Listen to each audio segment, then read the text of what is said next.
Welcome back to Moose on the Loose. My name's David, and today's top stories, we've got some new polling numbers, which are pretty surprising. We've got a new protest to show you. We've got Trudeau meddling in Banff. And we've got Stephen Guilbeault getting pressed by Vasi Capellos of CTV News. So let's jump into this. First off, we got this new poll, which shows that it's projected to have the Liberals drop to third place with the Bloc. The Bloc in second place. This is outrageous. Absolutely outrageous. What do people have to say here? Good news for Canadians. Liberal globalists are bad for all countries. They should actually drop to fifth. I think the Liberal Party eventually is going to be just dissolved because it's lost so much trust. There's no way to build trust back in that party. Who would ever vote for that party again unless you're a complete bonehead or you're just completely detached from society, which I know there are some people, sadly. Or the people who are brought here from other countries and the immigrants have no idea what's going on here. Fresh immigrants think Trudeau's their savior. He's not. He's your slave master. Next up, we've got a Palestine protest going on in Yonge Street in downtown Toronto.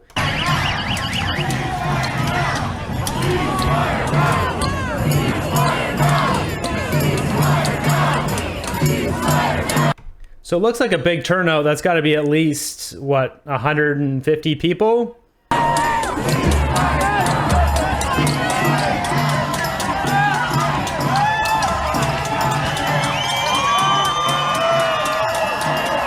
It'd be nice if protesters, if you guys could go to Trudeau's house, go to all his houses and just camp out there. Go to Rideau Cottage, go to all of his vacation houses, just follow him around.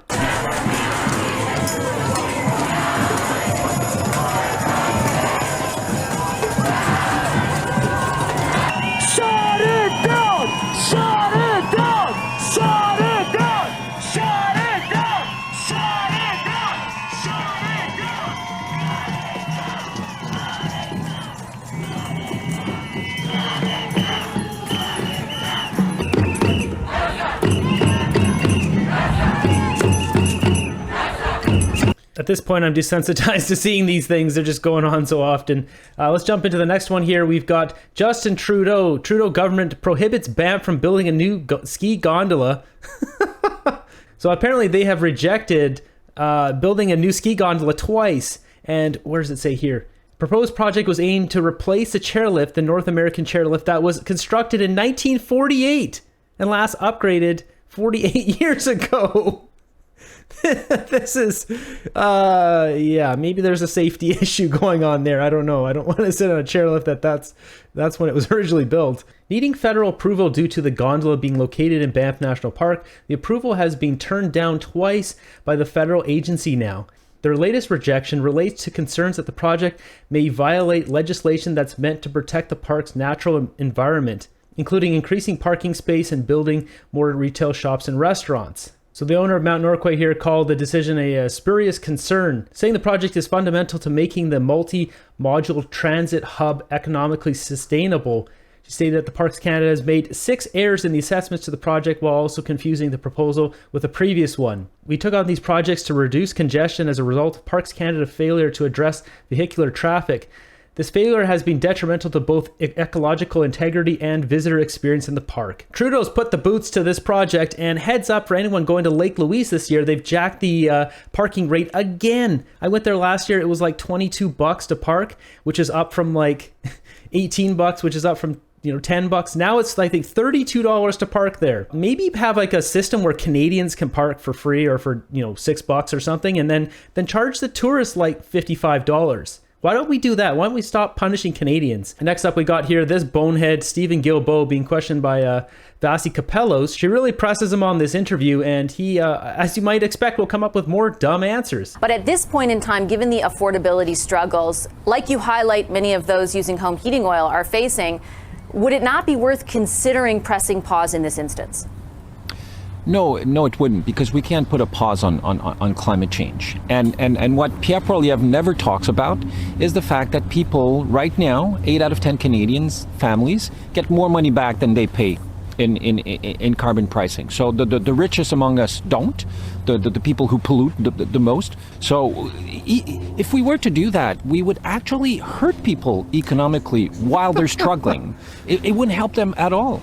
When the parliamentary budget officer considered the in and out, exactly what you're referring to, he did determine that when you take just the direct, input of the carbon tax and the value of the rebate, more Canadians are better off. But when you add on the economic impact, so for example, the impact on investment income and overall on economic growth, slightly more Canadians, he determined, were worse off. Add to that, Minister, the fact that you have about $2.5 billion, only $100 million of which has been allocated that was supposed to be set aside for those who are disproportionately impacted by the carbon price, so farmers, small business owners, and Indigenous people, and you have yet all these years in to disperse that money. Is it fair to truly say more Canadians are better off?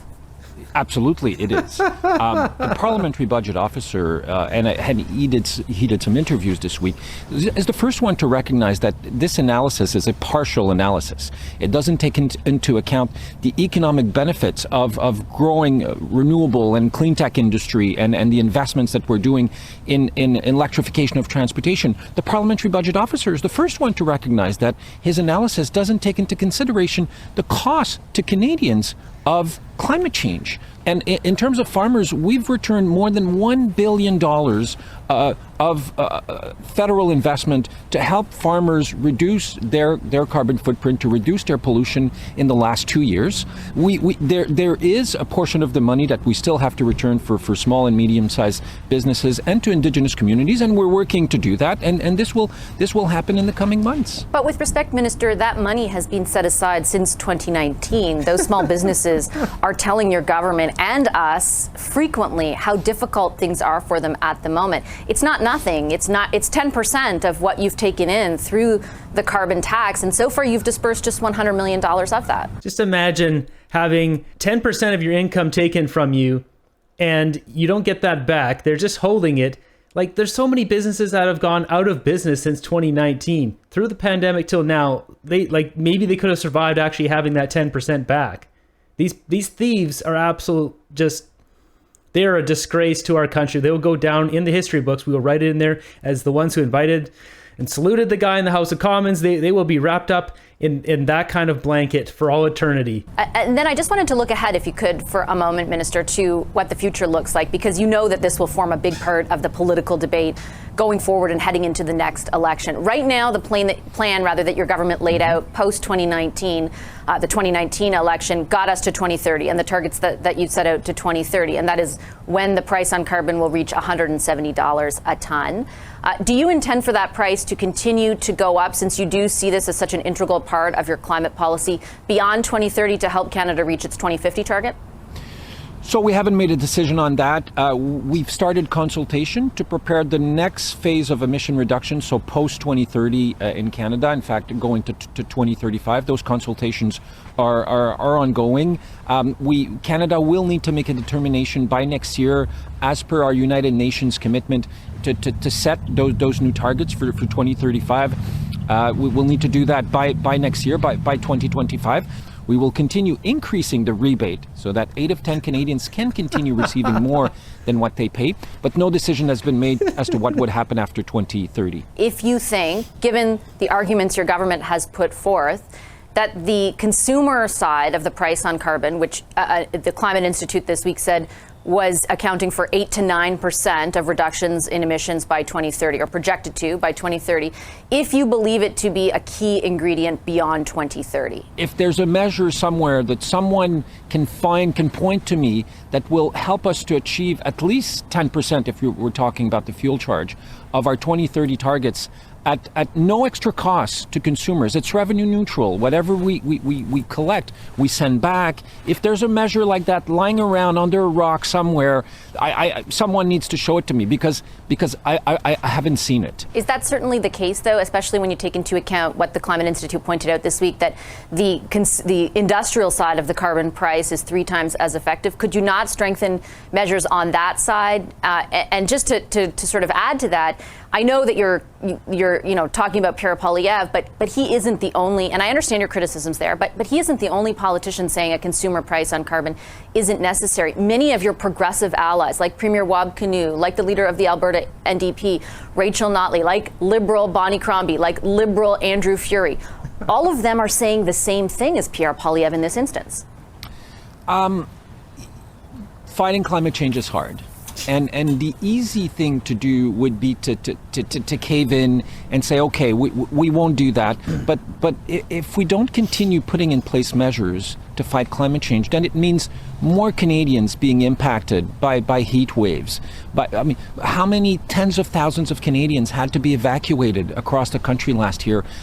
Sometimes once, twice, 3 times because of... How many Canadians are living in tents, man? You're like absolute dingbat, dude.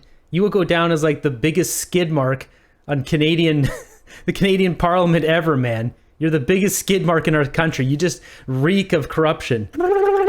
This is a guy in government who doesn't actually measure the carbon levels in Canada. There's no like graph showing, oh, it's going up, it's going down. There's nothing. They measure nothing. They just take our money.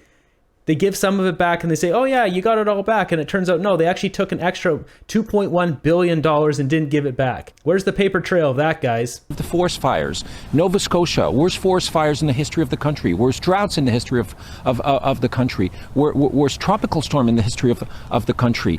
And those provincial politicians who say we shouldn't be doing that haven't come up with any measures to say how we will fight climate change. They have no plan that shows how we get to meet our 2030 targets and contribute to the international efforts. Of course, Canada won't solve climate change on its own, but no one can do... So Premier Fury has no plan. That's your contention? Because he would contend otherwise. He doesn't have a plan that shows how we get to 2030. And if someone comes to tell me you shouldn't be doing this measure, then they have the responsibility to tell me and Canadians how we get there. Because otherwise it's just caving into political pressure. And yes, it's tough politically, but it's not because it's tough that we shouldn't be doing it. In fact, quite the opposite. We have a moral responsibility to Canadians, to our kids and grandkids, to ensure that we do everything we can to fight climate change and doing it at a cost that is reasonable and pricing. It's at the cost of Canadian lives, man. You said it in your thing. You want to affect Canadians' habits. People have to drive to work. And look at Vassy. She is not buying this at all. You can read exactly what she is thinking here. She is thinking this guy's an absolute dingbat loser. Is one of the most efficient way of doing that. Doing it otherwise would mean more taxpayers' dollars on the hook for that. I think taxpayers at this point would be very happy to build a red painted jail and put all these liberals in it. Shut the door, turn the key, and never open it ever again. That's be fair punishment for what's going on here in our country. Whether it's Trudeau or Guilbeault, they both blame the food prices on climate change, which then thus means since we're on all the same planet, food prices should be very high in every country, which they are not. And what we're about to watch here is a girl going shopping in Spain, and just check out the prices in Spain. A lot of you have been asking about the grocery prices in Spain, so let's go grocery shopping together. Now let's remember that the euro is $1.08. I use Greek yogurt a lot, so it's going to be $1.79. In Canada, that yogurt would be like, what, $7? 9 cents, $2.49 for this whole thing of blueberries. Prepackaged salad with tuna, $2.39. I don't know about tuna, but those blueberries would have been like $9. Some oats, 89 cents. So those oats would be like $3 or $4? €4. Maybe you need a lot, 10. Spinach, $1.15. I think that chicken at Costco where it was like $25. Zero sugar chocolate versus the sugar. Bell peppers for $2. Yeah, the chocolate's gonna be like $3 or $4 too. Bell peppers, you can buy like 4 bell peppers for like $9. $2.69 per kilogram. The almond milk is... That's per kilogram. So it's like 4 times the price in Canada. $1.25, and you can get a whole pizza for $2.30. So the almond milk was at $1.25. There's a bit price difference there with euros and stuff, but you're paying about $3 in Canada for one of those. $9. And there you have it. The craziest thing of all. And those pizzas there were like $6 in Canada. 1 bottle of red wine for 99 cents. Yeah, I don't drink alcohol. I haven't in a while, but I'm guessing last time I saw a bottle of wine's like $25. I didn't get everything I showed because I didn't need all of it, but there is your total, $17.63. There's no way you're buying that stuff for 17, even if you round it up or like a euro to Canadian, like $20. You would be paying probably Yeah, it works out to be double to 4 times, I think. For most grocery items, that's what I've seen. It's 2 to 4 times more. So that would have been a $65 to $80 Canadian dollars, maybe even $100. And where's Guilbeault on that one? Why can you buy food for cheap in Spain and Thailand and, you know, name it here and there, everywhere? America, you know, I did a road trip down there. I was living off of like $2.50 a day. You could buy a huge baguette, like a big garlicky loaf of bread and a bag of salad. The loaf of bread was $1, the salad was $1.50. Boom, $2.50. Good to go. Like in Canada, you'd pay $8 for the loaf and the salad would be $4.50. You're already $12-13 versus $2.50. We've got this article here on the Counter Signal that's talking about how Canada's population growth rate has now exceeded many third world countries like Somalia. It's 3.2% in 2023. And it says in here, in just the months of between July and October 2023, Canada welcomed 430,000 people. That's the jumbo jet landing every 2 hours, filled to the gills of people scurrying out looking for a place to live. 430,000 people. That is outrageous. We do not have homes for all these people. Why do they keep bringing them in? If we go down here, it says the birth rates of Canadians is decreased by 0.07% to 1.4 children per woman in 2020. Yeah, no kidding. I don't have a child because it got too expensive. The Liberals came in and wiped out my ability to have a child. Thank you very much, Justin Trudeau. I will be on my deathbed when I'm 85 or 90 or whatever, and I'll have no children there because you came into power and made things incredibly unaffordable. And I bet you there's hundreds of thousands of people like me will carry that hatred for you, you son of a bitch. And to end things on a lighter note, because I'm starting to get a little pissed off, we're going over to my group here and we're going to look at some more memes because you people you keep putting them in there. They're hilarious. So I haven't seen any of these. Congratulations to CBC on being the first network with more employees than viewers.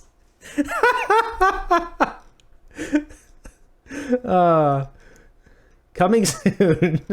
Yeah, I hope so. Boy, I say boy, you're about as useless I say as a tampon in a men's washroom. Having a debate about who wants to be the girl today. The fastest things on Earth, cheetah airplane speed of light, Trudeau running from accountability. I don't know much about stupid, so let me call an expert on the matter. These clips of this guy as Pawn Stars or whatever is all over TikTok. When I was little, I thought the thief dressed up like this. I grew up to learn that he actually dressed up like this. That's where we're going to end today's episode. Thanks for stopping by here. Be sure to subscribe and turn on the notifications. Hit the thumbs up. I greatly appreciate all of you. We've got to take this one day at a time. I'll see you guys in the next one.